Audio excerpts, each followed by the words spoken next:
O fato da morte é uma grande realidade da vida. Todos e cada um de nós tem um encontro marcado com a morte.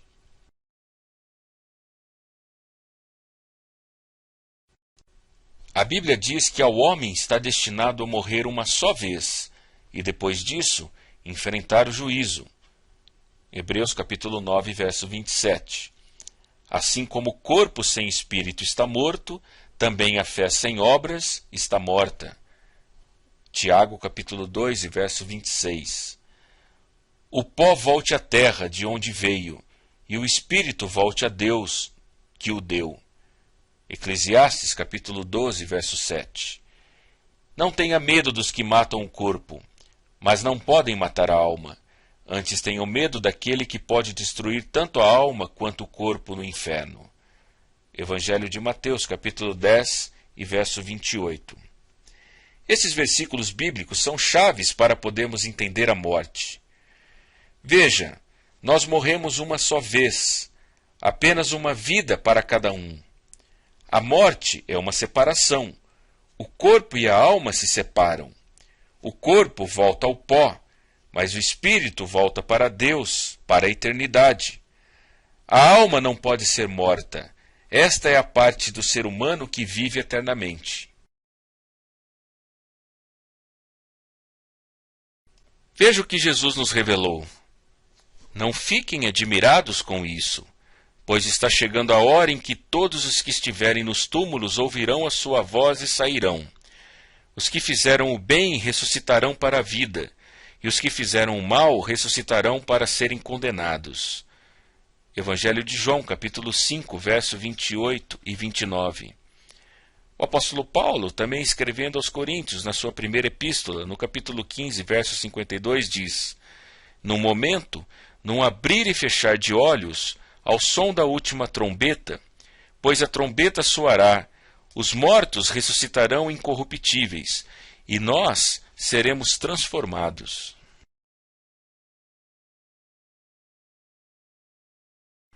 Jesus revelou muito sobre o além quando contou esta história. Havia um homem rico que se vestia de púrpura e de linho fino, e vivia no luxo todos os dias.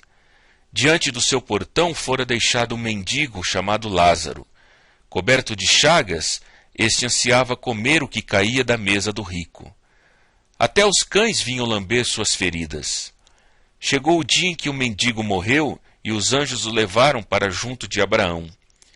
O rico também morreu e foi sepultado. No Hades, onde estava sendo atormentado, ele olhou para cima e viu Abraão de longe, com Lázaro ao seu lado. Evangelho de Lucas, capítulo 16, verso 19 a 23.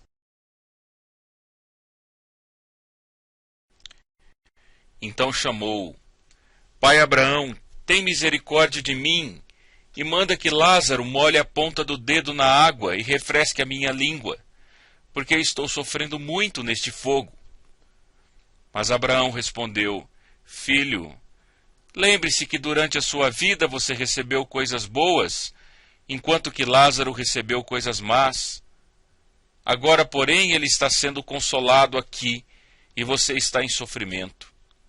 E além disso, entre vocês e nós há um grande abismo, de forma que os que desejam passar do nosso lado para o seu, ou do seu lado para o nosso, não conseguem." Evangelho de Lucas, capítulo 16, verso 24 a 26. Observe este gráfico. Ele nos ajudará a entender o significado do além.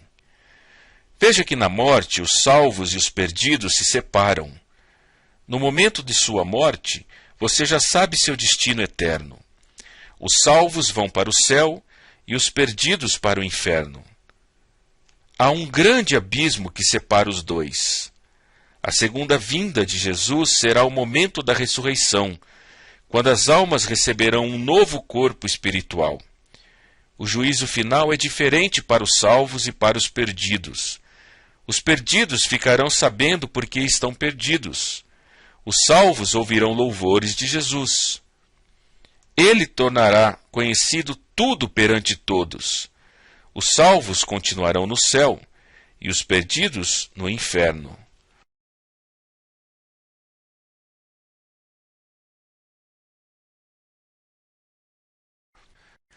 Jesus planejou a igreja.